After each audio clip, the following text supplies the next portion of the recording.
Profesi seserius ini ternyata ada anomalinya juga ya. Pas nanganin pasien emang bisa serius karena berhubungan sama nyawa. Tapi pas lihat konten-kontennya di media sosial, waduh, ngelawak dan blak-blakan banget.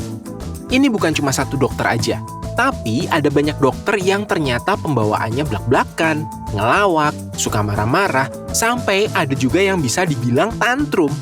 Beda banget sama stigma dokter yang kelihatannya selalu serius. Sebenarnya, boleh nggak sih dokter itu begini? Di video ini, kita bakal ngebahas tentang fenomena dokter yang jadi konten kreator. Dan ngebedah alasan kenapa dokter-dokter mulai aktif bikin konten di media sosial. Sebelum aku bahasin, jangan lupa like dan subscribe channel Baiklah biar kamu nggak ketinggalan pembahasan seru kayak gini.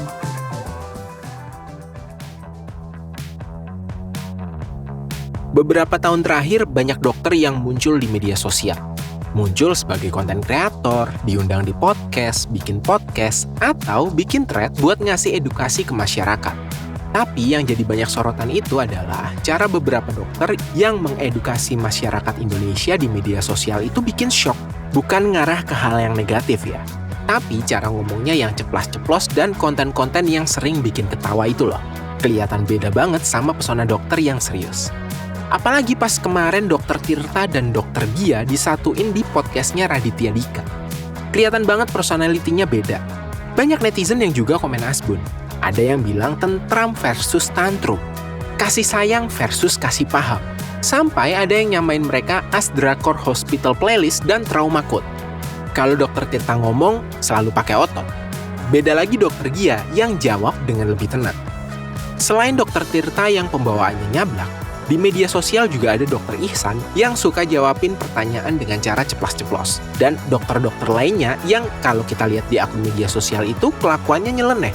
Emang sih itu konten di media sosial, ruang yang bebas, cepat, dan jadi tempat hiburan bagi banyak orang. Tapi konten dokter yang kayak gini malah bisa lebih dipahami sama masyarakat. Coba bayangin, kamu diedukasi sama dokter di media sosial tapi pakai banyak istilah medis yang nggak familiar buat kamu. Beh, apa nggak kayak lagi masuk kelas biologi? Jadi, pembawaan kayak Dr. Tirta, Dr. Ihsan, dan dokter lain yang ceplas-ceplos atau yang emosional itu malah lebih berkesan dan bikin kita inget. Tapi, jangan samain konten dengan dunia nyata ya. Walaupun di media sosial, mereka punya personality yang berbeda-beda, mereka tetap dokter yang sama-sama serius saat menghadapi pasien. Nah, di samping pembawaan mereka di media sosial, sebenarnya seorang dokter yang bikin konten ceplas-ceplos di media sosial kayak gini tuh etis nggak ya?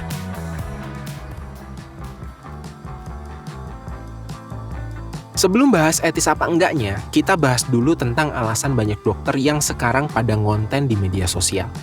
Bisa dibilang ini bawaan dari kondisi COVID-19. Pas tahun-tahun kita lockdown, cara kita dapetin informasi itu ya dari internet. Jadi, banyak konten kesehatan yang akhirnya disebarkan melalui media sosial sampai akhirnya masih ada sampai saat ini.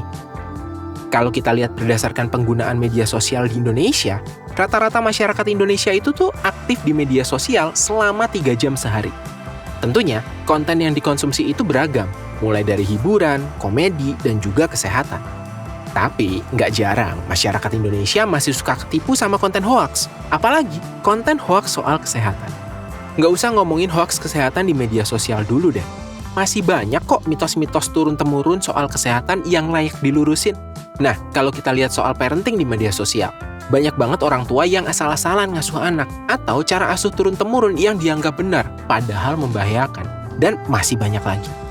Karena itu semua diunggah ke media sosial, banyak dokter yang akhirnya mencoba meluruskan informasi yang beredar. Yang mengkonsumsi akhirnya makin banyak. Kalau dulu harus membaca buku tentang kesehatan, kini video penjelasan dokter di medsos jadi gampang dipercaya. Tentu aja dengan caranya masing-masing ya. Ada yang menjelaskan dengan tenang, tapi ada juga yang blak-blakan, marah-marah, tapi tetap informatif. Semuanya itu tetap dengan tujuan untuk memberikan informasi kesehatan dan edukasi. Intinya, banyak dokter yang sekarang jadi konten kreator itu tuh mengikuti perkembangan cara penyebaran informasi. Kalau masyarakat lebih banyak konsumsi media sosial, maka mereka juga pakai media sosial buat kasih informasi kesehatan.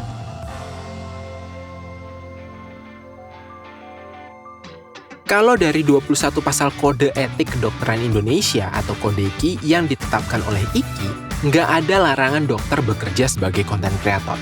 Yang terpenting adalah konten mereka tidak melanggar salah satu atau keseluruhan kode etik. Secara singkatnya, dokter harus menjaga kerahasiaan pasien, tidak boleh mengeksploitasi pasien buat kepentingan pribadi, informasi yang disampaikan tidak menyesatkan, serta menjaga profesionalitas.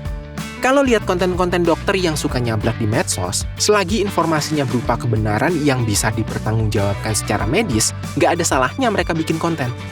Tapi, nggak semua konten tentang kesehatan yang disampaikan oleh dokter di media sosial itu bisa langsung kamu anggap benar ya.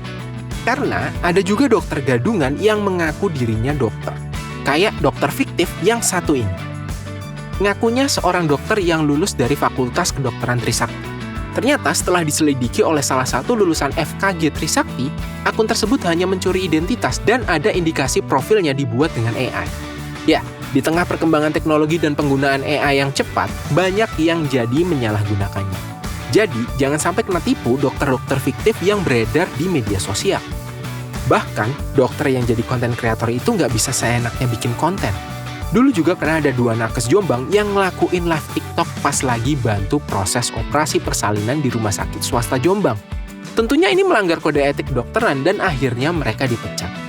Jadi, dokter yang juga suka ngonten itu nggak ada yang ngelarang, asalkan tetap berperilaku profesional dan mematuhi kode etik kedokteran Indonesia.